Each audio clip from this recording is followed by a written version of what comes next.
Buenas a todos. Vamos a ver la teoría de la unidad 5, el lenguaje de manipulación de datos de SQL. Es un tema pues muy corto, que al final tiene 3 instrucciones que no tienen mucho misterio. Más allá de cuando queremos eliminar o actualizar uno, el filtro que utilizamos para seleccionar las filas que queremos actualizar o el registro que queremos actualizar. Cuando vemos aquí las opciones que tenemos que en conjunto tenemos el lenguaje de manipulación de datos que contendría las sentencias select, aquellas consultas que se realizan sobre la base de datos, update, las modificaciones de los valores que ya están insertados, insert para generar una nueva fila, una nueva tupla de datos dentro de lo que sería nuestra tabla, y delete, que elimina las filas de una tabla, ¿vale? Según un filtro, o si no utilizamos un filtro, pues las borraría todas. Dentro de estas 4 opciones, la opción select, por ser aquella que más complejidad tiene, la tratamos aparte con un tema dedicado a ella. Entonces, dentro de este tema nos vamos a centrar particularmente en las opciones de insert, de update y de delete. Tenemos que las más importantes, por norma general, son aquellas de inserción. Es la mayor parte del trabajo con este tipo de opciones, mientras que lo que serían las opciones de update y delete pues se quedan generalmente para casos específicos, por ejemplo, como si estamos tratando en una página web, pues la mayor parte serán inserción de registros, bien sea cualquier tipo de, por ejemplo, usuarios, pero la modificación y el borrado de usuarios pues no sería algo tan ocurrente dentro de ese tipo de aplicaciones. Nosotros también vamos a tratar dentro de este tema lo que sería el commit y rollback, que sería la gestión de las transacciones, es decir, la utilización de estos 2 comandos para evitar que se produzcan o se guarden esos cambios antes de probar si funcionan o no. Es decir, nosotros estableceremos una condición y solo cuando se realice un commit, es decir, se acepte esa transacción, pues los cambios se producirán en la base de datos.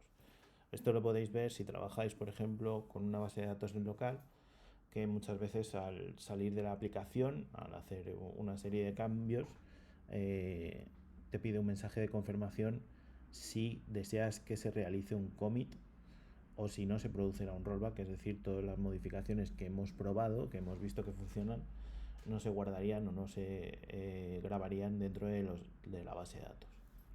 Es una medida de seguridad. En cuanto a la más importante, la inserción de datos, tenemos que su valor o su forma estándar es insert into. Tenemos que poner el nombre de la tabla. Luego podemos poner o no poner un listado de columnas que vamos a insertar, seguido de valúes y los valores que van a tener esas columnas.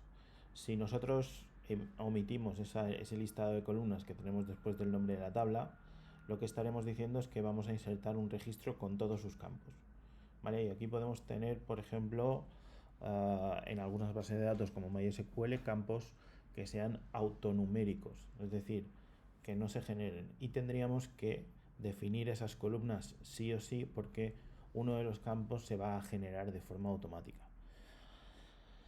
Si hemos definido una serie de columnas, es decir, nosotros tenemos definida una tabla que tiene ciertos campos que pueden tener valores nulos, ¿vale? Aquellos campos, por ejemplo, dentro de ese listado de columnas jamás podríamos poner o dejar sin poner la clave primaria de lo que sería la tabla, porque esta tiene un campo o tiene la obligación de tener un valor, además de todas aquellas definidas como unique y que tengan también la característica de que no acepten nules, estén definidas como no null, ¿vale? Nosotros podemos definir esos valores, definir ese listado de columnas y cambiar el orden preestablecido que tenemos o que vemos, por ejemplo, al hacer una descripción de lo que serían los valores de la tabla, ¿vale? Aquí parece mucho, pero en realidad son todas estas instrucciones son muy sencillas de realizar. ¿Vale? Todo esto comentar, pues que no podemos dejar aquellos campos que no pueden ser o que están especificados como null, tendríamos que indicarlos en ese listado de columnas o definir todas las columnas. Vale, y ahí tenéis un ejemplo de lo que sería la inserción de datos de una profesora con apellido Tomás Martón Silvia, del departamento de informática, con DNI ese que tenemos ahí. Las columnas a las que damos valores pues son los apellidos, el nombre, el departamento y el DNI. ¿Vale? Y ahí tenéis una posible solución de cómo realizarlo. Ahí tenéis que, por ejemplo, el orden de nombre y apellidos podría estar intercambiado, pero también tendrían que estar intercambiado el valor. Y algo que sí es muy importante es, por ejemplo, si hemos establecido, por ejemplo, la columna del DNI como un valor numérico, ese valor numérico se establece sin comillas. Mientras que si hemos establecido la columna como un valor de texto, un varchar 2, tenemos que establecerlo como comillas simples. Es decir, definiremos esa cadena de caracteres entre comillas simples que tenemos ahí.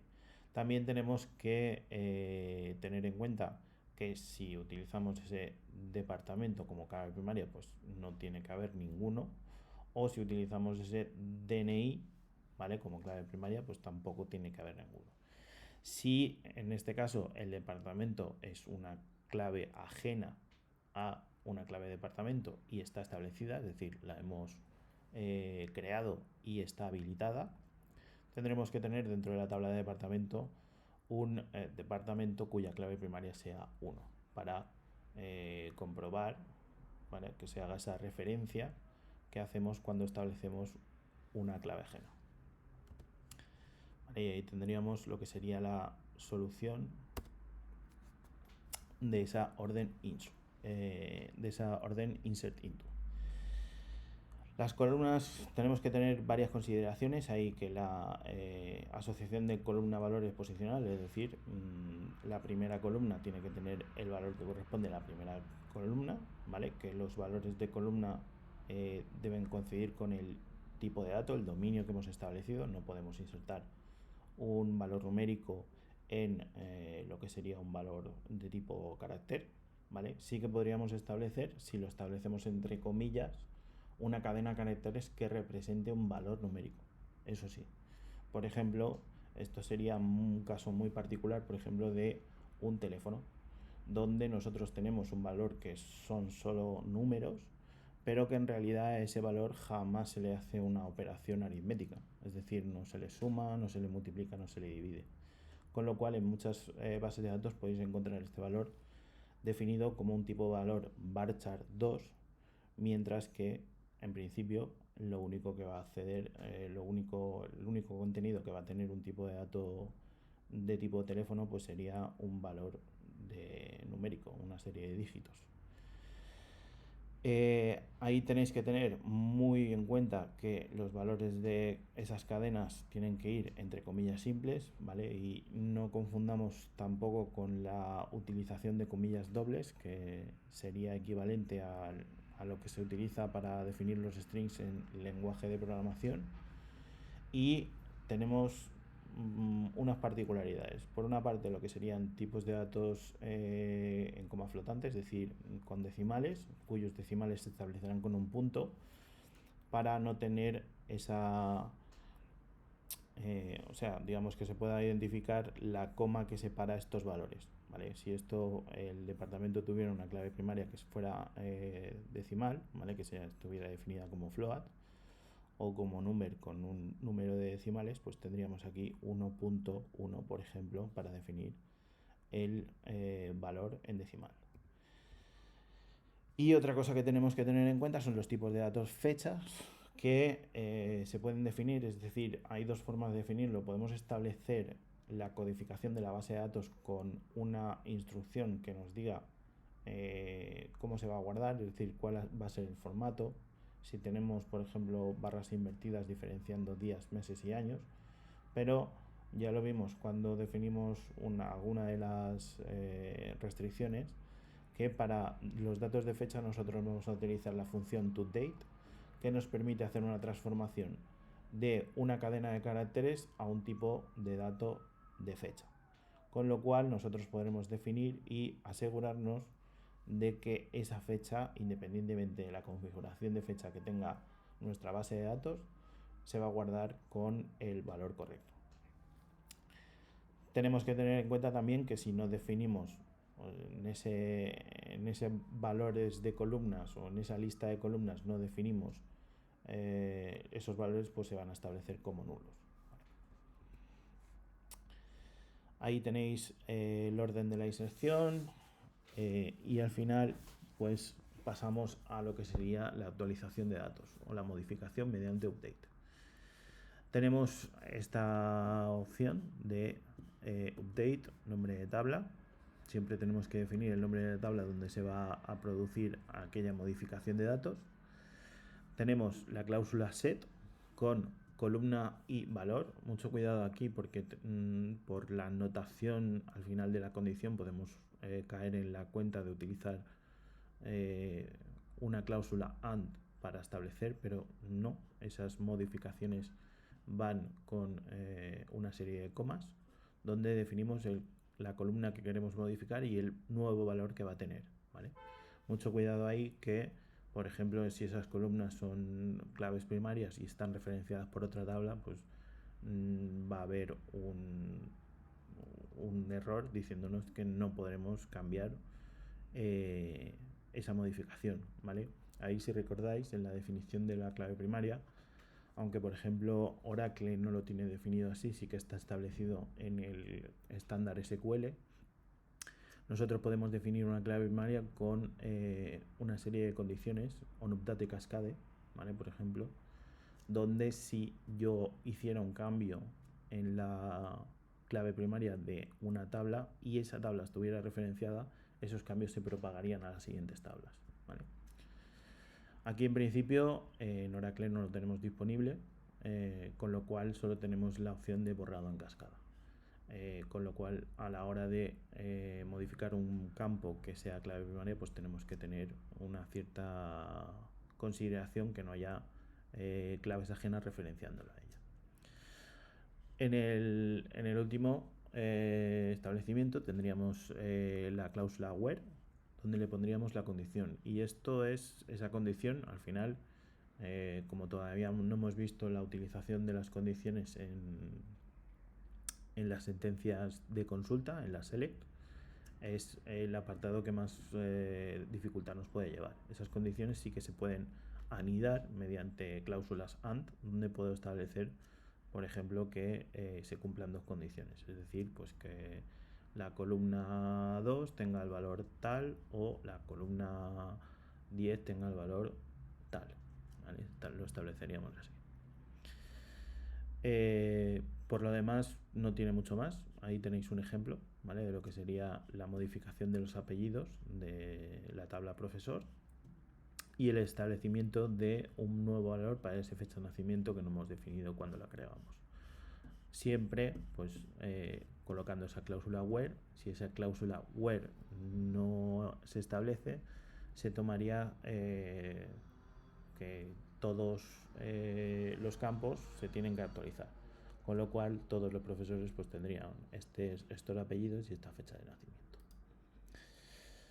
En cuanto al borrado, más de lo mismo, ¿vale? Si queremos eliminar, pues tenemos el delete from, nombre de tabla, donde establecemos una condición, y aquí pues sí que hay incluso canciones frikis dedicadas a este apartado, donde si colocamos el where o si omitimos el where con esa condición, en realidad se borrarán todas las filas que contiene una tabla, ¿vale?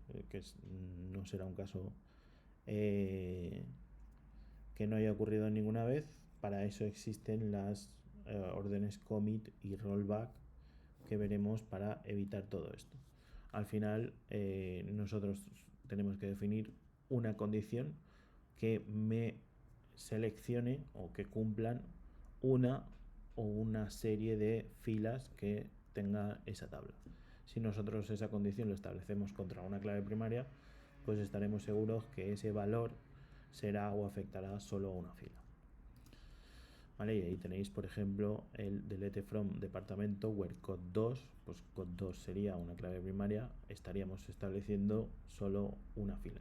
Si ponemos, por ejemplo, where nombre like, no sé, fish, ¿vale? Es decir, todos aquellos departamentos que empiecen con fish, pues a lo mejor estaríamos borrando el departamento de física y el departamento de educación física, ¿vale? Entonces, mucho cuidado con eso también a la hora de colocar el where, que podemos borrar todos los registros que tengan en una tabla y hacer como otra opción que vimos en el DDL, que sería el truncate. En cuanto a esas opciones de seguridad, tenemos el rollback, el commit y el autocommit, ¿vale? Ahí tenemos que rollback sería la instrucción que utilizamos para no aceptar, es decir, no asegurar esos cambios que hemos hecho, mientras que commit sería la opción contraria, cuando estemos seguros de que esas modificaciones que hemos realizado en la base de datos son correctas, que no producen errores, que es al final aquello que queremos ejecutar, lo ejecutamos con un commit, ¿vale? No obstante, ahí tenemos una serie de opciones. Pues, por ejemplo, si estamos haciendo una serie de trabajo, una serie de opciones y tenemos que no se realice commit hasta que nosotros lo establezcamos, pues si se va la luz, todo ese trabajo no se habrá guardado en la base de datos. Es decir, nosotros podemos estar insertando filas una detrás de otra, y si hemos estado media hora insertando filas sin hacer un commit, pues ese commit no está hecho y no se han guardado los datos. Para ello, muchas veces las bases de datos establecen el concepto de autocommit. Es decir, que yo ejecute una opción insert, update o delete y automáticamente se realice un commit al final. Ahí lo podemos en Oracle establecer con set autocommit on o set autocommit off, ¿vale? Con lo cual, si tenemos el set autocommit on, no nos permitirá esa opción de rollback, de volver a establecerlo.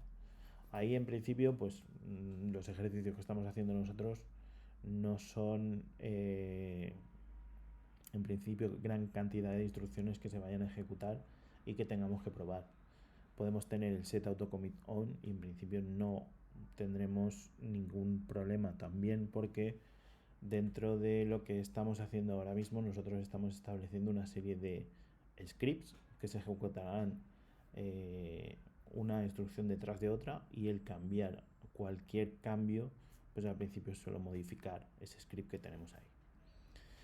Con lo cual la orden commit y rollback, pues si no estamos trabajando con procedimientos, con cualquier tipo de disparadores o programación de base de datos, en principio pues podemos tenerla como set autocommit on y no tenemos ningún tipo de problema. Bueno, ahí decir que el commit automáticamente se ejecutará en esas instrucciones que tenemos ahí: alter revoke, audit, no audit, create view, drop view, grand disconnect, create table, que es el único que hemos visto, pero veremos también la creación de vistas, y cuando realicemos la instalación en físico dentro de nuestro ordenador de lo que sería la base de datos, pues tendremos también el alter y el revoke para conceder privilegios a la base de datos.